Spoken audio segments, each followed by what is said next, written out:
our vision is we want to be a new take on the wallet, right? We think of checking out online today as something that feels a lot like you're paying at a grocery store or you're paying at a department store.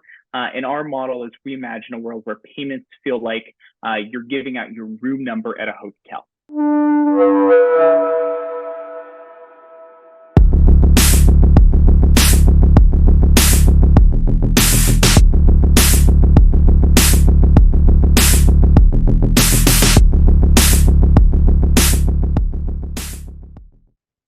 All right, this is another episode of the Founders Pack Form Your Own Pack podcast. My guest today is Jonathan Fudem from OneText. Jonathan, how are you doing today?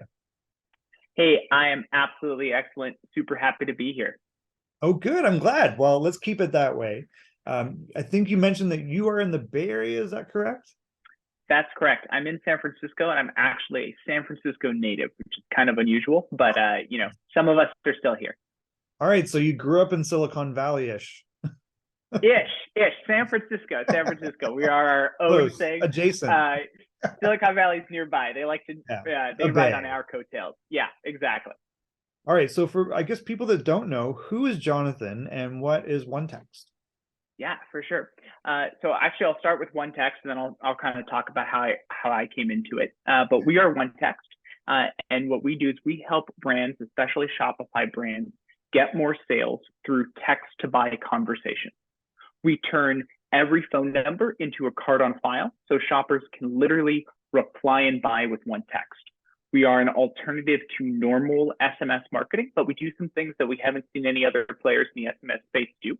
And our brands tend to see that when they turn on our technology, they get at least 10 times as many sales and head-to-heads against other conventional SMS platforms. So really, really exciting. And for us, our vision is we want to be a new take on the wallet, right? We think of checking out online today as something that feels a lot like you're paying at a grocery store or you're paying at a department store. And our model is we imagine a world where payments feel like you're giving out your room number at a hotel, right? That sort of magical experience where payments are completely frictionless. You aren't thinking about the transaction. You're just thinking, hey, I want my food, I want my massage, I want my room service. And as a result, shoppers spend more, but they get a better experience, and merchants are able to drive higher lifetime value. So really, that's everything that we do.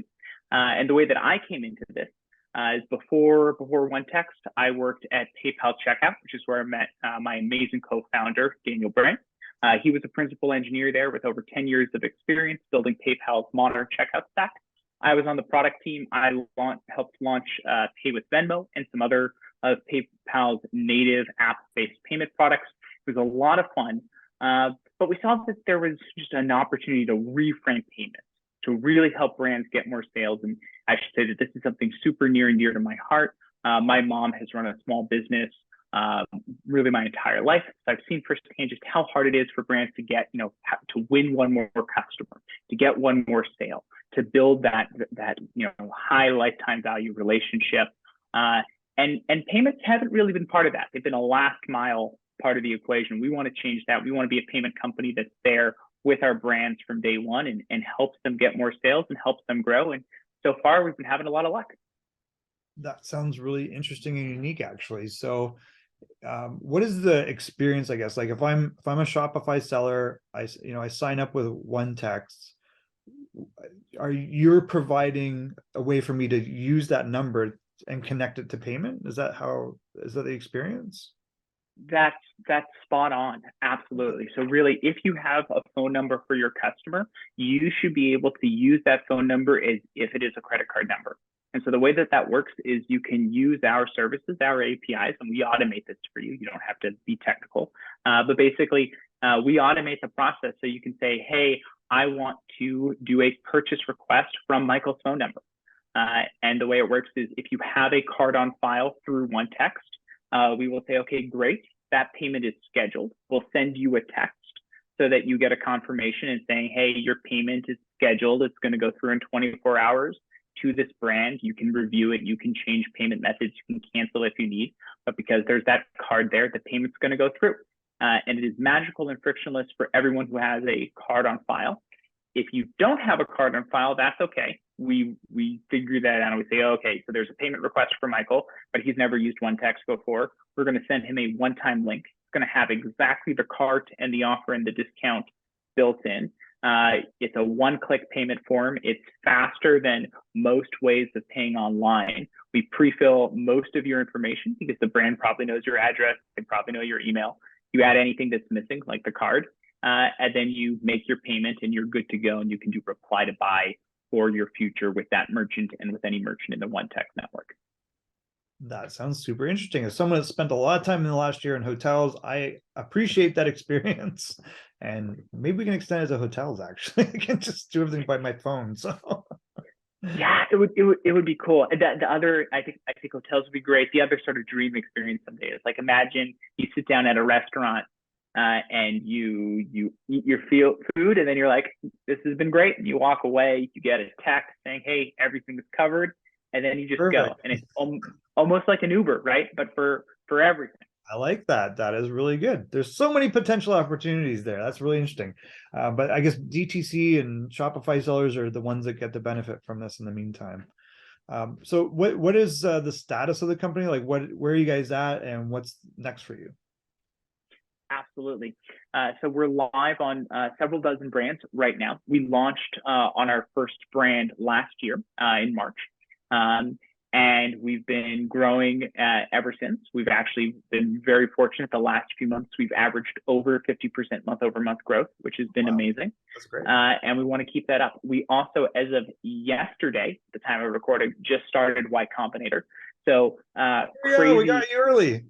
You got us early. You got us early. So did it again. Yes. So yeah, but it's really, really exciting, and we think this is just the start of our growth. We love everything that we've done, and we think that there's a huge opportunity to expand within and without the Shopify ecosystem.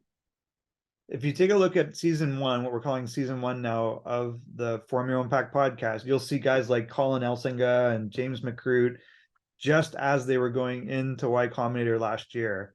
And it's kind of amazing. And I'm sure we'll see the same thing with you guys where, we went from that initial conversation, they were entering, and then, within 6 months, they're raising a couple $1 million. They're getting a lot of traction. So we're definitely excited to meet you at this point in your journey. If you had advice for other founders and only one piece of advice, what would that advice be? Absolutely. Great question. I would say my number one bit of advice is start building. And but when I say building, I don't mean writing code. I mean, start getting customers, start building the business. Find a way to make sure that your business is going to work and that you have a path to revenue that is completely disconnected from investment and everything else. You should be able to build your business, at least in my view. The types of businesses that I get the most excited about are things that you can bootstrap, and then think of investment as your growth fuel. There are other great ways to build startups, right? If you're building electric airplanes, you probably need some venture money at the beginning. I don't know how to do that. That's super cool. People do it, but that's not the type of business that I know how to. I don't know. Right, exactly. For me, it's all about, okay, step 1, get some customers. Step 2, build a product for the customers that you've sold, and then step 3, get traction. And then step 4, once you have traction, then you can go and get investment. And I think thinking through the sequencing in that order is a really good recipe, especially right now, given the market. I love that. And that's consistent with what we try to preach to people, which is rapidly prototype and go talk to real customers every day. So that is very consistent with our ethos. What is the role of partnerships and or community been in your success so far? Absolutely. I think community is absolutely everything. Especially we're in the direct to consumer space, which I know that a number of the founders you talk to are in direct to consumer. Direct to consumer is all about community. It is the tightest, closest community I've ever seen. Those founders are amazing. They inspire me every day. And really, it's so important. We've had multiple referrals from people.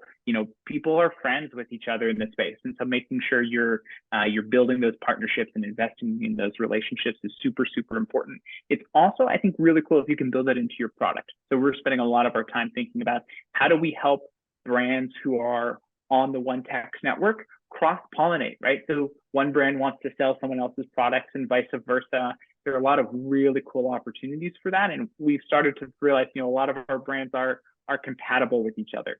And Right. so that's a really exciting opportunity for us. And you've got to be looking for those opportunities. I love it. Again, very consistent with what we talk about, which is that's the whole theme of Form Your Own Pack, which is we're inspired by the Japanese karetsu. So it's, find opportunity for cooperative ventures, like who has common customer, bring the cost of acquisition to zero. All right. So I want to be conscious of your time. Is there anything we didn't touch on that's important? I think those are the most important things. Other than I would say, hey, we're onetext.com. If you're doing business to consumer payments, check us out. We have a cool demo on our site. We'd love to chat with you. Or also, this is another thing, especially my Combinator starting. A lot of people are coming into San Francisco. You want tips from a local. You want to know where to get food. You want to know where not to get food. That's hit us up. We could do that. So you need tribal knowledge. Yeah. It's funny you said that. So we're part of our roadmap that I'll share with you is that we're going to be doing 12 founder and investor dinners in different cities. In San Francisco, I think is it the end of February? I will double check, but I think it's end of February, and then we might be back in April. So I'll make sure that you come out to one of those. It'd be great to meet you and your co-founders. The final thing is, as you know, when we have interesting people on the podcast, we like you to nominate other interesting people. We typically talk to founders or investors in scalable ventures. So who would you, Jonathan, like to nominate as a future guest? Absolutely. I'm going to nominate my friend Helena Kazi. Her company is Gigonomics. She's building a really cool take on embedded insurance for the gig world. Big fan of what she's doing and recommend you check her out. Helena from Gigonomics, you've been nominated by Jonathan. Thank you so much, Jonathan. I really appreciate your time today. And we look forward to following your journey. You're just getting into Y Combinator. We want to hear all about that. Absolute pleasure. Thank you so much. Thank you for your time, Michael, and excited to check this out. Founders Pack. It's awesome.